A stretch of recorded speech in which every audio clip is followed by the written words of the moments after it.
Hi hello friends, എല്ലാവർക്കും സുധീഷിന്റെയും നിധിയുടെയും super promo വിശേഷത്തിലേക്ക് സ്വാഗതം. അതിനുമുമ്പ് നിങ്ങൾക്ക് ആർക്കെങ്കിലും ഞങ്ങളുടെ ചാനൽ ഇഷ്ടപ്പെട്ടെങ്കിൽ സബ്സ്ക്രൈബ് ചെയ്യുക, ലൈക്ക് ചെയ്യുക, കമന്റ് ചെയ്യുക. എല്ലാ ദിവസവും പുതുപുത്തൻ വിശേഷങ്ങളുമായിട്ട് എത്തുന്നതായിരിക്കും. അപ്പോൾ വരും ദിവസത്തെ സുധീഷിന്റെയും നിധിയുടെയും സൂപ്പർ വിശേഷത്തിലേക്ക് വരുമ്പോൾ നമ്മൾക്ക് ഒരുപാട് പ്രേക്ഷകരായി നമ്മളെ ഒരുപാട് സങ്കടപ്പെടുത്തുന്ന, കരയിക്കുന്ന ചില നിമിഷം നമ്മൾ കാണാൻ പോവുകയാണ്. കാരണം നികേഷ് ആ വീട്ടിലെ മോനല്ല, അല്ലെങ്കിൽ സുഭാഷിന്റെയും സുധീഷിന്റെയും ഹരീഷിന്റെയൊക്കെ സ്വന്തം അനിയനല്ല എന്ന സത്യം നികേഷ് മനസ്സിലാക്കുകയും അങ്ങനെ ആ സത്യം മനസ്സിലാക്കിയതിനു ശേഷം വീട് വിട്ട് ഇറങ്ങിപ്പോകുന്ന ചില സാഹചര്യങ്ങളൊക്കെ നമ്മൾ വരും ദിവസത്തെ എപ്പിസോഡിൽ കാണാൻ പോവുകയാണ്. അത് നമ്മൾ വരുന്ന ദിവസത്തെ എപ്പിസോഡിൽ നമ്മൾ പറയുന്നതായിരിക്കും. അപ്പോൾ എന്തായാലും ഇതുവരെയും സുഭാഷും സുധീഷും നികേഷും ഹരീഷും ഒക്കെ ഒരമ്മയുടെ വയറ്റിൽ നിന്ന് ജനിച്ച മക്കളാണല്ലോ എന്നോർത്ത് സന്തോഷിക്കുകയും അത് വഴക്കുണ്ടാക്കുകയും അങ്ങനെ ഒരു കിളിക്കൂട്ടിൽ സ്വസ്ഥമായി ജീവിക്കുകയും കെട്ടിപ്പിടിച്ച് കിടന്നുറങ്ങുകയും ചെയ്യുന്ന ചില നല്ല നിമിഷങ്ങളൊക്കെ നമ്മൾ കണ്ടു. എന്നാൽ ഇനി അങ്ങനെയല്ല. നികേഷ് സുധീഷിന്റെയും സുഭാഷിന്റെയും ഹരീഷിന്റെയൊക്കെ അമ്മയിൽ നിന്ന് ജനിച്ച മോനല്ല, താൻ മറ്റൊരു സംസ്ഥാനത്ത് സ്ത്രീയുടെ മോനാണ് എന്നും സത്യം നികേഷ് മനസ്സിലാക്കുകയാണ്, സ്വന്തമായിട്ട് മനസ്സിലാക്കുകയാണ്. ആ മനസ്സിലാക്കുന്ന കാര്യം ചോദിച്ചറിയുകയും അത് വ്യക്തമാക്കുകയും ചെയ്യുന്നതോടുകൂടി ചങ്ക് തകർന്ന നികേഷ് ആ വീട്ടിൽ നിന്ന് ഇറങ്ങിപ്പോകുന്ന ഒരു ഭാഗമുണ്ട് കേട്ടോ. ഇതുവരെയും നമ്മൾ നികേഷിന് വലിയ സ്ഥാനമൊന്നും ഈ കഥയിൽ കൊടുത്തിട്ടില്ലെങ്കിലും ഇനിയുള്ള ദിവസങ്ങളിൽ നികേഷിന്റെ ആ ദയനീയാവസ്ഥ, ഇതുവരെയും താൻ വിശ്വസിച്ചിരുന്ന ആ വിശ്വാസം നഷ്ടപ്പെട്ട ആ നികേഷ് എന്ന ചെറുപ്പക്കാരൻ ആ വീട് വിട്ട് എല്ലാവരെയും ഉപേക്ഷിച്ച് പോകുമ്പോൾ പ്രേക്ഷകരായ നമുക്കും അതുപോലെ ആ വീട്ടിലെ കിളിക്കൂട്ടിലെ എല്ലാവരും നെഞ്ചുപൊട്ടി കരയുന്ന ചില നിമിഷങ്ങളൊക്കെ നമ്മൾ വരും ദിവസത്തെ എപ്പിസോഡിൽ കാണാൻ പോവുകയാണ്. അതിനു മുമ്പ് തന്നെ നമ്മൾ അതൊക്കെ വരും ദിവസത്തെ എപ്പിസോഡിൽ നമ്മൾ പറയുന്നതായിരിക്കും. ഇപ്പോൾ നടന്നുകൊണ്ടിരിക്കുന്ന സംഭവം എന്ന് പറഞ്ഞാൽ സുഭാഷ് ഇങ്ങനെ വളരെ സങ്കടത്തോടു കൂടി നിൽക്കുകയാണോ, കാരണം തന്റെ വിവാഹങ്ങൾ മുടങ്ങുന്നു, അതുപോലെ താൻ സ്നേഹിച്ചു എന്ന് പ്രകടമാക്കുന്നില്ലെങ്കിലും തന്നെ സ്നേഹിക്കുന്ന പെൺകുട്ടിയുടെ വിവാഹം നടക്കുവാൻ പോവുകയാണ്. അങ്ങനെ ആ നടക്കുന്ന വിവാഹം തന്റെ കൺമുൻപിലാണല്ലോ എന്നൊക്കെ ഓർത്ത് സങ്കടപ്പെടുകയും വളരെ മനസ്സിന് താൻ ചെയ്യുന്ന പ്രവൃത്തിയിൽ പോലും യാതൊരു ഉറച്ചു നിൽക്കുമ്പോൾ ആ മനസ്സ് തകർന്ന് നിൽക്കുന്ന സുഭാഷിനെ കൊണ്ട് സത്യം വെളിപ്പെടുത്തുവാൻ വേണ്ടി സുധീഷ് രഹസ്യത്തിൽ സുഭാഷിനെ വിളിച്ചുകൊണ്ട് പോയിട്ട് അല്പം മദ്യം ഒഴിച്ചു കുടിക്കാൻ. അപ്പം സുഭാഷ് പറഞ്ഞു, ഞാൻ കുടിക്കൊന്നുമില്ല, നീ എന്നടാ കാണിക്കുന്നത്, ഞാൻ മദ്യപിക്കത്തില്ല, നീ മദ്യപിക്കാൻ തുടങ്ങിയോ എന്നൊക്കെ ചോദിച്ച് സുധീഷിനെ വഴക്ക് പറയുമ്പോൾ സുധീഷ് നിർബന്ധിച്ച് സുഭാഷിന്റെ വായിലേക്ക് അല്പം മദ്യം ഒഴിച്ചു കൊടുക്കുക. യഥാർത്ഥത്തിൽ മദ്യമല്ല ഒഴിച്ചു കൊടുക്കുന്നത്, മദ്യക്കുപ്പി അവിടെ ഇരിക്കുന്നുണ്ടെങ്കിലും താൻ പച്ചവെള്ളം എടുത്ത് വായിലേക്ക് ഒഴിച്ചു കൊടുക്കുന്നത്. അപ്പം പെട്ടെന്ന് സുഭാഷ് ഇതൊന്നും ആദ്യമായിട്ട് കുടിക്കുന്നതാണല്ലോ, അപ്പം ഇതാണ് മദ്യം എന്ന് കരുതി സുഭാഷ് പെട്ടെന്ന് പൂസായി പോകുന്ന ഒരു വല്ലാത്ത അവസ്ഥയിലേക്ക് മനസ്സ് തകർന്ന് നിൽക്കുന്നതുകൊണ്ടായിരിക്കാം താൻ അബോധാവസ്ഥയിലേക്ക് പോകുകയാണ് എന്ന് തോന്നുകയും അങ്ങനെ ആ സമയത്ത് സുധീഷ് തന്റെ മനസ്സിലിരിപ്പ് അറിയാൻ വേണ്ടി സുഭാഷേട്ടനോട് ചോദിക്കുകയാണ്. സുഭാഷേട്ടന് അവളെ ഇഷ്ടമല്ലായിരുന്നു, പിന്നെന്തിനാണ് അവളെ ഇങ്ങനെ ഉപേക്ഷിക്കുന്നത്? മാത്രമല്ല ഇന്ന് അവളെ കെട്ടാൻ പോകുന്ന വീട്ടുകാർ വന്നപ്പോഴും അവരോട് നല്ല കാര്യങ്ങൾ എന്തിനാണ് പറഞ്ഞത് എന്നൊക്കെ ചോദിച്ച് മനസ്സറിയാൻ വേണ്ടി ചോദിക്കുമ്പോൾ സുഭാഷ് മനസ്സ് തുറക്കുകയാണ്. മനസ്സ് തുറന്നിട്ട് താൻ പൂസാണല്ലോ എന്നുള്ള വിചാരത്തിൽ താൻ പറയാണ്, ഇല്ലടാ, എനിക്ക് അവളെ ഇഷ്ടമാണ്, എനിക്ക് അവളെ മറക്കാൻ പറ്റത്തില്ല. ഞാൻ ആദ്യം കണ്ട കാഴ്ചയിൽ തന്നെ അവൾ എൻ്റെ മനസ്സിൽ കയറിയവളാണ്, എനിക്കത് പ്രകടമാക്കാൻ അറിയത്തില്ല എന്നൊക്കെ പറഞ്ഞ് നമ്മുടെ സുഭാഷ് ആ കാര്യങ്ങളൊക്കെ വ്യക്തമായി പറയുന്ന ഒരു ഭാഗമൊക്കെ ഉണ്ട് കേട്ടോ. അങ്ങനെ സുനന്ദയുടെ വിവാഹം നടക്കുന്നു എന്ന വേദനയിൽ സുഭാഷ് സുനന്ദയോടുള്ള സ്നേഹം ആ പൂസായി അല്ലെങ്കിൽ മദ്യവെച്ചിട്ടുള്ള രീതിയിൽ തുറന്നു പറയുകയും അങ്ങനെ ഈ സമയത്ത് നിധിയും അതുപോലെ തന്നെ നികേഷും ഒക്കെ ഇറങ്ങി വന്ന് സുധീഷിനെ വഴക്ക് പറയും. എന്താണ് സുധീഷനെ കാണിക്കുന്നത്, സുഭാഷന് മദ്യം കഴിച്ചിട്ടുണ്ടോ, ഇങ്ങനെ കൊടുക്കാവോ എന്നൊക്കെ ചോദിച്ച് വഴക്കുണ്ടാക്കുമ്പോൾ എല്ലാവരോടുമായിട്ട് പറയാണ്, രഹസ്യത്തിൽ പറയാം, ഞാൻ മദ്യമല്ല വെച്ച് കൊടുത്ത, മദ്യക്കുപ്പി ഇവിടെ ഇരിക്കുന്നുണ്ടെന്നേ ഉള്ളൂ, ഞാൻ കൊടുത്തത് പച്ചവെള്ളമാണ്, ആ പച്ചവെള്ളം കുടിച്ചിട്ട് മദ്യമാണ് എന്നുള്ള രീതിയിൽ തന്റെ മനസ്സിലിരിക്കുന്ന കാര്യങ്ങളൊക്കെ തുറന്നു പറയുന്നതാണ് എന്ന് പറയാം. അപ്പൊ പെട്ടെന്ന് ഇവർക്ക് ചിരി വരും കേട്ടോ. ശരിയാ, അപ്പൊ ഇവര് നോക്കിയപ്പോഴും സുഭാഷേട്ടൻ കുടിച്ചത് പച്ചവെള്ളമാണ്, അപ്പം മദ്യമല്ല എന്ന് മനസ്സിലാക്കുകയും അപ്പം മദ്യം കഴിച്ച ആളുകൾക്ക് അബോധാവസ്ഥയിൽ അല്ലെങ്കിൽ എന്തും പറയാമെന്നുള്ള ഒരു രീതി ഉണ്ടല്ലോ, അതിവിടെ പ്രകടമാക്കുന്ന നമുക്ക് കാണാട്ടോ. അങ്ങനെ സുഭാഷേട്ടൻ പൂസായിട്ട് പോകുന്ന പോലെ നിൽക്കുകയും അങ്ങനെ പെട്ടെന്ന് എല്ലാവരും കൂടെ പിടിച്ചുകൊണ്ട് അകത്ത് പോയി കിടത്തുകയാട്ടോ. അങ്ങനെ എന്തായാലും രസകരമാകുന്ന ഒരു നിമിഷത്തിലേക്ക് പോകുന്നു. അതിനുശേഷം നമ്മൾ വരും ദിവസത്തെ എപ്പിസോഡിൽ കാണാൻ പോകുന്ന നിധി വളരെ ടയേർഡ് അല്ലെങ്കിൽ വളരെ മാനസികമായിട്ട് വളരെ തകർന്ന് നിൽക്കുകയാണ്. കാരണം തനിക്ക് യാതൊരു സർട്ടിഫിക്കറ്റും ഇല്ല, ആധാർ കാർഡില്ല, താൻ ഉപയോഗിച്ചുകൊണ്ട് ഫോൺ നമ്പർ ഇല്ല. അതുകൊണ്ട് തന്നെ തനിക്കൊരു ജോലി നോക്കുവാനോ തനിക്കൊരു ഹോസ്റ്റലിൽ പോയി നിൽക്കുവാനോ തൻ്റെ രജിസ്റ്റർ മാരേജ് ക്യാൻസൽ ചെയ്യാനോ ഒന്നും ഡിവോഴ്സ് ആക്കാനോ ഒന്നും പറ്റാത്ത അവസ്ഥയാണല്ലോ. അപ്പം സുധീഷുമായിട്ട് പല സ്ഥലത്തും പോയി ആധാർ കാർഡ് എടുക്കുവാനും അതുപോലെ സിം കാർഡ് എടുക്കാനൊക്കെ നോക്കിയെങ്കിലും അത് നടന്നില്ല. അപ്പം ഒരു ദിവസം സുധീഷ് ഇങ്ങനെ തനിക്ക് സ്ഥിരമായി ട്രാവൽ ഏജൻസിയിലാണല്ലോ താൻ സ്ഥിരമായിട്ട് വണ്ടി ഓടിക്കുന്ന അല്ലെ തൻ്റെ സ്ഥിരം കസ്റ്റമർ ഒരു സഹോദരി, ഒരു ടീച്ചറാട്ടോ. ആ ടീച്ചറുമായിട്ട് യാത്ര ചെയ്യുന്നോണ്ടിരിക്കുന്നതിൻ്റെ ഇടയ്ക്ക് ടീച്ചർ ചോദിക്കുകയാണ്, എന്നാടാ നീ കുറച്ച് ദിവസമായിട്ട് കാണുന്നില്ല എന്നല്ലോ, എന്ത് പറ്റി എന്നൊക്കെ ചോദിക്കുക. അതുപോലെ നീ ഇപ്പോൾ നേരത്തെ ഇങ്ങനെയൊന്നും അല്ലായിരുന്നല്ലോ, ഞങ്ങൾ വാഹനത്തിൽ കയറി കഴിഞ്ഞാൽ വളരെ എൻജോയ് ചെയ്ത് സംസാരിക്കുകയും തമാശകളൊക്കെ പറയുന്ന ഒരാളായിരുന്നല്ലോ, നീ എന്ത് പറ്റി നിനക്ക് ഇങ്ങനെയൊക്കെ സംഭവിക്കാൻ കാരണം ഒരു മൗനം നിന്റെ മനസ്സിലുണ്ടല്ലോ എന്ന് പറയാണ്. അപ്പൊ പെട്ടെന്ന് സുധീഷ് പറയാ, മേഡം ഞാൻ വിവാഹം കഴിച്ചായിരുന്നു, അതുകൊണ്ട് പല വിധത്തിലുള്ള പ്രശ്നങ്ങളുമുണ്ട്, അതാണ് ഞാൻ കുറച്ചു കാലത്തേക്ക് മാറി നിന്നത് എന്ന് പറയാം. നീ വിവാഹം കഴിച്ചോ എന്ന് ചോദിക്കുക. അന്നേരം പറയാണ്, ഞാൻ വിവാഹം കഴിച്ചു. എവിടുന്നാടാ എന്ന് പറയാം. അപ്പോൾ ചോദിക്കുമ്പോൾ കാര്യങ്ങളൊക്കെ പറയാം. അപ്പം എത്ര നാളായി വിവാഹം കഴിച്ച് എന്ന് ചോദിക്കുന്നു. 3 മാസമായി, ലവ് മാരേജ് ആയിരുന്നു, അതുകൊണ്ട് കുറച്ചു നാളത്തേക്ക് ജോലിയിൽ പോകാൻ പറ്റിയില്ല, പിന്നെ ഇപ്പോൾ ഒരുപാട് വലിയ പ്രശ്നത്തിൽ നിൽക്കുകയാണ് മേഡം എന്നൊക്കെ പറയാം.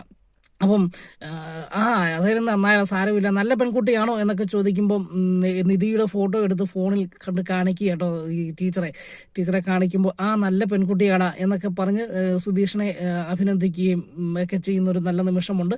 അങ്ങനെ ടീച്ചറിനോട് ചോദിക്കുകയാണ്, എവിടെയാണ് ടീച്ചറെ ഇറക്കേണ്ടത് അല്ലെ മേഡം ഇറക്കേണ്ടതെന്ന് ചോദിക്കുമ്പോൾ യൂണിവേഴ്സിറ്റിയിൽ ഇറക്കിയാൽ മതി, നിനക്കറിയത്തില്ലേ എല്ലാ ദിവസവും ഞാൻ നിന്റെ വണ്ടിയിൽ വരുന്ന യൂണിവേഴ്സിറ്റിയിലേക്കല്ലേ എന്ന് ചോദിക്കുകയാണ്.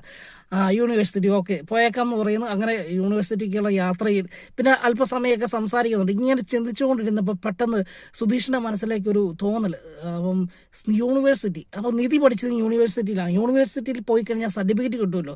അപ്പോൾ അതിനെക്കുറിച്ച് ഇങ്ങനെ ചിന്തിച്ചുകൊണ്ടിരുന്നു. പെട്ടെന്ന് സുധീഷ് മേഡത്തോട് ചോദിക്കുക, മേഡം എനിക്കൊരു സഹായം ചെയ്യുമോ എന്ന് ചോദിക്കുകയാണ്. അപ്പം ഈ മേഡം പറയുന്നുണ്ട്, എന്താണ് പറയാണ്, നീ എന്താ ചോദിക്കുക, ഞാൻ ചെയ്യാൻ പറ്റുന്ന അങ്ങ് ചെയ്യാമെന്ന് പറയും. അപ്പോൾ ഇങ്ങനെ പറഞ്ഞു, നിധിയുടെ കാര്യങ്ങളൊക്കെ പറയുകയാണ്. നിധി എൻ്റെ കൂടെ ഇറങ്ങി പോന്നു കഴിഞ്ഞപ്പം നിധിയുടെ സർട്ടിഫിക്കറ്റും ആധാർ കാർഡും എല്ലാം പാൻ കാർഡും എല്ലാം അവരുടെ വീട്ടുകാരെ കത്തിച്ച് നശിപ്പിച്ചു കളഞ്ഞു. അതുകൊണ്ട് അവൾക്കിപ്പോൾ ഒരു ജോലി ചെയ്യുവാനോ ഒരു ഹോസ്റ്റലിലേക്ക് മാറുവാനോ അല്ലെങ്കിൽ തുടർ പഠനം നടത്തുവാനോ കഴിയാത്തൊരവസ്ഥയാണ്. അവൾ ഗോൾഡ് മെഡൽ മേടിച്ച ഒരു വ്യക്തിയൊക്കെയാണ് എന്ന് പറയാം. അപ്പോൾ ഈ കേട്ട മേഡം അതിശയായി പോയി, അങ്ങനെയൊക്കെ സംഭവിച്ചോ? എന്നിട്ട് ആ സമയത്ത് പറയുന്നുണ്ട്, അതിനുശേഷം ഞങ്ങൾ ഒരു ദിവസം കോളേജിൽ ചെന്ന് അപേക്ഷയെ കൊടുത്തായിരുന്നു, സർട്ടിഫിക്കറ്റ് തിരഞ്ഞെടുക്കാൻ വേണ്ടി അപേക്ഷയൊക്കെ കൊടുത്തിരുന്നു. പക്ഷേങ്കിൽ ആ സമയവും അവളുടെ ചേട്ടൻ വന്ന് ആ അപേക്ഷ വലിച്ചു കീറുകയും അങ്ങനെ ഞങ്ങൾക്ക് പിന്നെ ആ സർട്ടിഫിക്കറ്റ് മേടിക്കാൻ പറ്റിയില്ല എന്ന് പറയാണ്. അപ്പോൾ ഈ മേഡം ചോദിക്കുന്നു, അവരത്ര വലിയ ആൾക്കാരാണോ ഒരു പെൺകുട്ടിയുടെ സർട്ടിഫിക്കറ്റ് കത്തിക്കുവാനും അവളെ വഴി തടയുവാനും അവളുടെ അവകാശങ്ങൾ തടസ്സപ്പെടുത്തി നിർത്തുവാനും അവരത്ര വലിയ ആൾക്കാരാണോ എന്ന് ചോദിക്കുക. അപ്പോൾ സുധീഷ് പറഞ്ഞു, അവർ വലിയ ആൾക്കാരാണ് മേഡം, ഞങ്ങൾക്കൊന്നും ചെയ്യാൻ പറ്റത്തില്ലാത്ത അവസ്ഥയാണ്, മേഡത്തിനൊന്ന് സഹായിക്കാൻ പറ്റുമെന്ന് ചോദിക്കുക. അപ്പോൾ എന്താണ് ഞാൻ ചെയ്യേണ്ടതെന്ന് ചോദിക്കുമ്പോൾ, ആ സർട്ടിഫിക്കറ്റ് ഇങ്ങനെ കിട്ടാൻ വല്ല മാർഗമുണ്ടോ, യൂണിവേഴ്സിറ്റിയിലല്ലേ മേഡം ജോലി ചെയ്യുന്നത്, അപ്പം യൂണിവേഴ്സിറ്റിയിൽ നിന്ന് ആ സർട്ടിഫിക്കറ്റ് മേടിക്കാൻ എന്തെങ്കിലും വഴിയുണ്ടോ എന്ന് ചോദിക്കുമ്പോൾ, അയ്യോ അതിന് നീ എന്തിനാണ് വിഷമിക്കുന്നത്, അത് ഞാൻ മേടിച്ചു തരാം എന്ന് പറയാം. അപ്പോൾ സുധീഷിന്റെ മനസ്സിൽ പെട്ടെന്ന് സന്തോഷമുണ്ടായി. അപ്പം നീ ഒന്നും കൊണ്ട് പേടിക്കണ്ട, നീ ഒരു കാര്യം ചെയ്യും, നിന്റെ വൈഫിനെയുമായിട്ട് വരും ദിവസം ഓഫീസിലേക്ക് കോളേജിലേക്ക് വരാൻ പറയുകയും അങ്ങനെ സുധീഷിന്റെ മനസ്സിൽ വലിയ സന്തോഷമുണ്ടാകുകയും നിധിക്ക് ഈ സർട്ടിഫിക്കറ്റ് താൻ വഴി മേടിച്ചു കൊടുക്കുകയാണെങ്കിൽ നിധിയുടെ മനസ്സിൽ കൂടുതലായിട്ട് സ്നേഹം തോന്നുകയും നിധിക്ക് തന്നോട് സ്നേഹം തോന്നുകയും തന്നെ അംഗീകരിക്കുകയും ചെയ്യുമെന്നുള്ള തോന്നല് സുധീഷിന്റെ മനസ്സിലുണ്ടാകുകയും അങ്ങനെ ഈ മേഡത്തിനെ കൊണ്ട് യൂണിവേഴ്സിറ്റിയിൽ ഇറക്കി വിട്ടതിന് ശേഷം തിരിച്ച് വീട്ടിലേക്ക് വരികയാണ്. വീട്ടിലേക്ക് വന്നു കഴിയുമ്പോൾ വീട്ടിൽ നടക്കുന്ന ചില സംഭവങ്ങളൊക്കെ ഉണ്ട് കേട്ടോ. നമ്മുടെ ഈ നിരാശയോട് കൂടിയിരിക്കുന്ന സുഭാഷിനെയൊക്കെ നമ്മൾ കാണാൻ കഴിയുന്നുണ്ട്. അതിനിടയിൽ ആശ്വാസവാക്കുകളുമായിട്ട് അനിയന്മാർ എപ്പോഴും കൂടെയുണ്ട്. അങ്ങനെ നിൽക്കുന്ന ചില നല്ല നിമിഷങ്ങളൊക്കെ ഉണ്ട്. അതിനുശേഷം ഇതിനിടയിൽ നിധി നിധിക്ക് സർപ്രൈസ് കൊടുക്കാൻ വേണ്ടി നിധിയോട് പറയാണ്, നിധി ഇങ്ങ് വാ, വെളിയിലേക്ക് വാ, ഒരു സർപ്രൈസ് ഉണ്ട്, നിധിക്ക് സന്തോഷമുള്ള ഒരു സർപ്രൈസ് ആണ് എന്നൊക്കെ പറയാണ്. അപ്പോൾ പെട്ടെന്ന് സുഭാഷുമായിട്ട് അടുക്കളയിൽ ആഹാരം കഴിച്ചുകൊണ്ടിരിക്കുകയാണ് നിധി. അപ്പം നിധി പറയാണ്, ഞാൻ ഇല്ല, എന്താണ് സർപ്രൈസ് എന്താണെന്ന് പറയാമെങ്കിൽ ഞാൻ വരാം എന്ന് പറയാണ്. അങ്ങ് വരാൻ പറയാം, വന്നു കഴിഞ്ഞാൽ സർപ്രൈസ് കാണിക്കാൻ പറ്റുള്ളൂ, നീ വരാൻ പറയാം. അപ്പോൾ പെട്ടെന്ന് നിധി അവിടെ വാശി പിടിച്ച് അവിടെ നിൽക്കുക. നിധി അപ്പം സുഭാഷ് പറയുന്നുണ്ട്, മോള് ചെല്ലാൻ പറയാണ്. അപ്പോൾ ഇല്ല സുഭാഷ് ചേട്ടാ, ഈ ഇദ്ദേഹം ചുമ്മാ വായെടുത്ത കള്ളം മാത്രമേ പറയുള്ളൂ, എന്തെങ്കിലും ഉടായ്പ കാണിക്കാൻ വേണ്ടിയായിരിക്കും എന്നെ വിളിക്കുന്നത്, അല്ലാതെ ഒന്നുമല്ല എന്ന് പറയാം. അപ്പോൾ പെട്ടെന്ന് സുധീഷ് പറയാണ്, ഇല്ല സുഭാഷ് ചേട്ടാ, എനിക്കൊരു നിധിക്ക് ഏറ്റവും പ്രയോജനപ്പെട്ടൊരു കാര്യത്തിന് വേണ്ടിയാണ്, അതുകൊണ്ട് സുഭാഷ് ചേട്ടൻ എന്ന് പറഞ്ഞു വിടാൻ പറയാം. അങ്ങനെ സുഭാഷ് ചേട്ടൻ പറയാണ്, ചെല്ലുമോളെ, അവൻ എന്തെങ്കിലും ആവശ്യമുണ്ടെങ്കിൽ വിളിക്കുള്ളൂ, അല്ലാതെ ഈ കേസിന് സീരിയസ് ആയിട്ട് പറയുന്നതല്ലേ, ചെല്ലാൻ പറയുകയും അങ്ങനെ നിധി സുഭാഷ് ചേട്ടന് വേണ്ടി ഞാൻ വരികയാണ് എന്ന് പറഞ്ഞ് വെളിയിലേക്ക് വരികയും അങ്ങനെ ആ സത്യം പറയാണ്, നിധിയോട് പറയാണ്, നിധി നിന്റെ സർട്ടിഫിക്കറ്റ് മേടിച്ചെടുക്കുവാനുള്ള ഏറ്റവും നല്ല ഒരു വഴി ഞാൻ കണ്ടെത്തിയിട്ടുണ്ടെന്ന് പറയാണ്. നിനക്ക് സർട്ടിഫിക്കറ്റ് കിട്ടിയാൽ പോലെ, നിനക്ക് എനിക്ക് ജോലിയും അതുപോലെ മറ്റു കാര്യങ്ങളൊക്കെ ചെയ്യണമെങ്കിൽ നിനക്ക് സർട്ടിഫിക്കറ്റ് ആവശ്യമാണല്ലോ, അത് തരാൻ പോവുകയാണ്, മേടിച്ചെടുക്കാൻ പോവുകയാണെന്ന് പറയാം. അപ്പോൾ പെട്ടെന്ന് നിധിക്ക് ഒന്നും മനസ്സിൽ സന്തോഷം ഉണ്ടെങ്കിലും സുധീഷല്ലേ പറയുന്നത്, അപ്പോൾ അത് നടക്കാനൊന്നും സാധ്യതയില്ല എന്ന് തോന്നുകയും അങ്ങനെ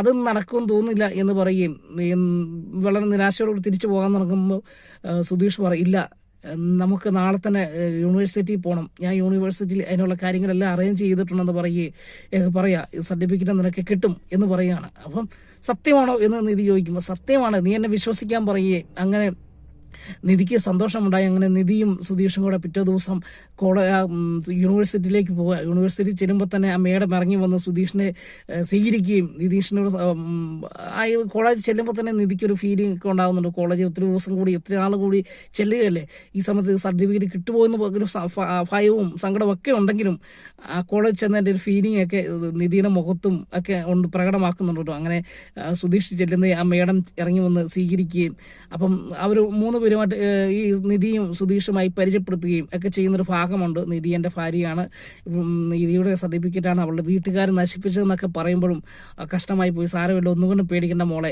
മോളുടെ സർട്ടിഫിക്കറ്റ് 2 ആഴ്ചക്കുള്ളിൽ ഞാൻ എടുത്തു തരാം, ആദ്യം മോളുടെ ആ നമ്പറുകളൊക്കെ സർട്ടിഫിക്കറ്റിൻ്റെ നമ്പറുകളൊക്കെ തരാൻ പറയും, ഡീറ്റെയിൽസ് പറയാൻ പറയും. അങ്ങനെ നിധി ആ ഡീറ്റെയിൽസ് ഒക്കെ കൊടുക്കുകയാട്ടോ. കൊടുക്കുമ്പോൾ നിധിയുടെ മനസ്സിൽ സന്തോഷം ഇത് കൂടുതലായിട്ട് ഇരട്ടിക്കാൻ തുടങ്ങി. കാരണം സത്യമാണ്, സുധീഷ് ഇതുവരെയും പറഞ്ഞതിൽ ഏറ്റവും സത്യമായിട്ടുള്ള കാര്യമാണോ, ഈ സർട്ടിഫിക്കറ്റ് എനിക്ക് കിട്ടാൻ പോവുകയാണോ എന്നൊക്കെ ചിന്തിക്കുകയാട്ടോ. അപ്പോൾ സുധീഷിനോട് ചോദിക്കുക, ഇത് നടക്കുമോ സുധീഷ് എന്ന് ചോദിക്കുമ്പോൾ നടക്കുമെന്നേ, മേഡം നടത്തി തരും എന്ന് പറയുകയാണ്.